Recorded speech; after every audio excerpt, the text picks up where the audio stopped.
And that was designed to unnerve people as much as to damage aeroplanes.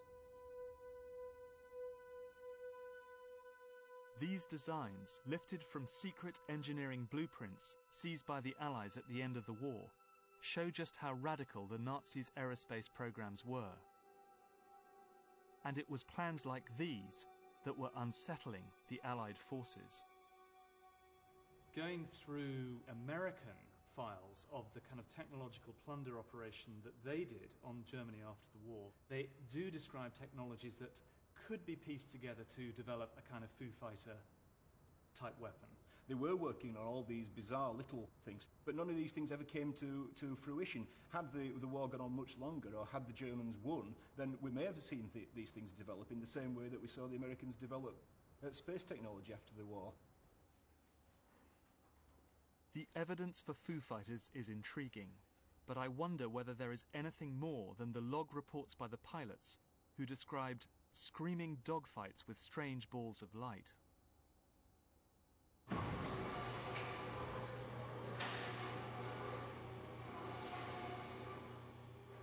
I've come to meet American technology historian John Dering. He has first-hand information on the development of Foo Fighters. I interviewed a German aircraft engineer who had actually worked on these vehicles in the prototype stage and in the early phases of production. These were vehicles that were unmanned. They were what we would probably best describe today as unmanned aerial combat vehicles.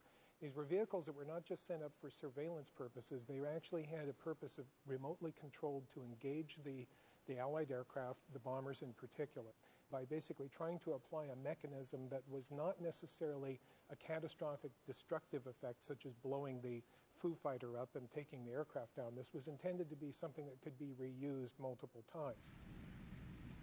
There's plenty of anecdotal evidence that Allied aircrewmen saw these things over Germany, but what about hard evidence on the ground that this technology was actually pursued by the Germans? One of the reports that I have seen and looked over was in reference to a project in the Black Forest that involved a small vehicle that was specifically intended to be an interceptor for advanced air defense against Allied bombers. Now, that document actually came from a U.S. intelligence officer, and so I have pretty high certainty that that was real.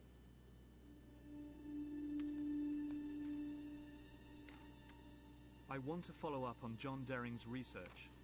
His work indicates there was secret technology being developed in Nazi-occupied Central Europe, which might account for some of the UFO sightings. These are the Sudeten Mountains on the Polish-Czech border. During World War II, this beautiful valley was home to some of the finest scientific minds of the Third Reich. It was here that the Nazis built one of their underground research facilities, the Wenceslas mine.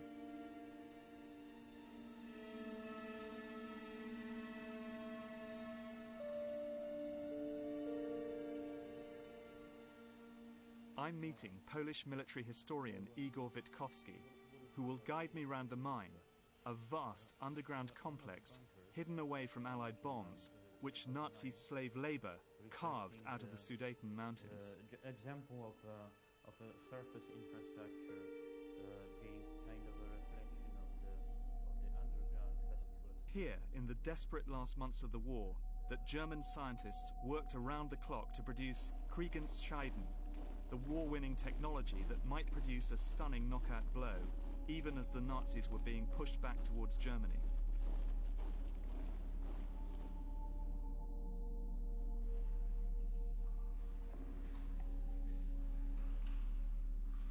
As Igor guided me through the flooded tunnels, the air became heavy and difficult to breathe. So in effect, we've come hundreds of meters through this complex, and we're now deep into the mountain. Not hundreds of meters, but several kilometers, in fact. This is several kilometers into the mountain.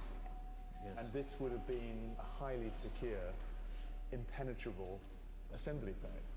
Exactly, and the secrecy around this place was very exceptional, so that the Allies never found out about it.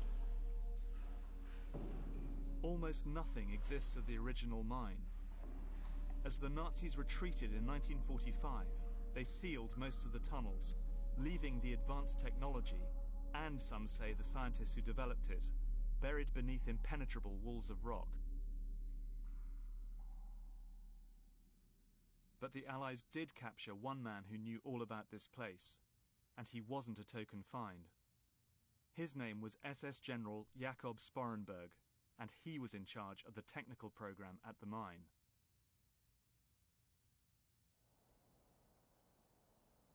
What he revealed astonished his interrogators.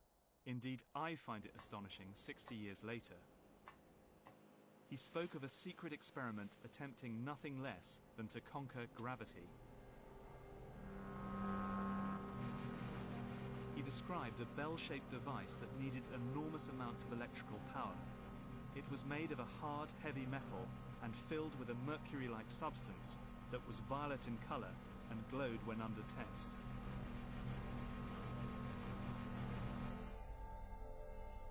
People who worked on the bell suffered from sleep problems and severe vertigo.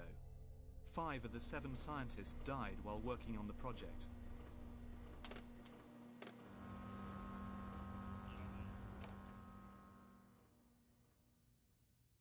In a memo to Hitler, the scientists wrote, "It is in our opinion that the scientific results ascertained from our experiments with the bell are truly decisive for the war."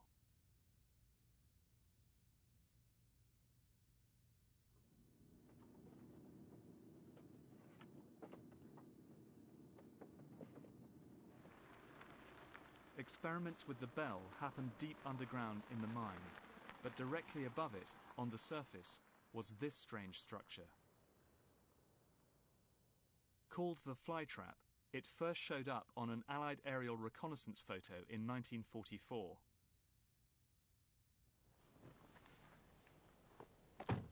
Igor Witkowski believes that the flytrap was a test rig for advanced propulsion technology. In other words, flying saucers. There is an extremely strong and thick steel reinforcement of the pillars, which means that it was to withstand some great forces working on it. How did it work? We don't know exactly, but we do know from Sporenberg's evidence that the bell was a revolutionary device, and the flytrap, designed as its test rig, was fed with underground cables running to the heart of the structure. So the cabling led down here, Right or away rather from the power station over there. yes, up to the flytrap. Right. It was Well, they're actually virtually filled with high voltage Yeah. cables, as thick as an arm. Right. You know, that thickness. I have photographs of them, and that's just another strange fact that point out to such a possibility that it would have been used for some experimental purposes. I mean, they're actually pretty sizable. It's kind of like 1.5 meters of Yeah. Pretty- concrete-lined ducting down here. Yes, exactly. Pretty solid. So it all adds up to, I mean, pretty strong evidence that the power station over there was feeding this tremendous amount of power to the facility, the flytrap over there. Just there, exactly. Yeah, yeah. In a way, no, very strong. What Witkowski has uncovered is interesting. I've spent a long time researching the quest to produce anti-gravity technology, the holy grail of aerospace design. Is it possible that the UFO sightings over Nazi Germany were related to this quest?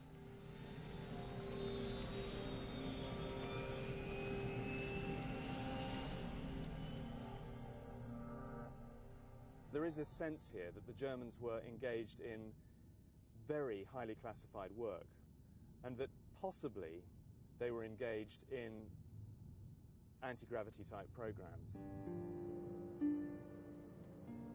What I do know is that many of these bizarre projects like the Bell did not remain in German hands. At the end of the war, they were plundered secretly by the American High Command and taken to the States.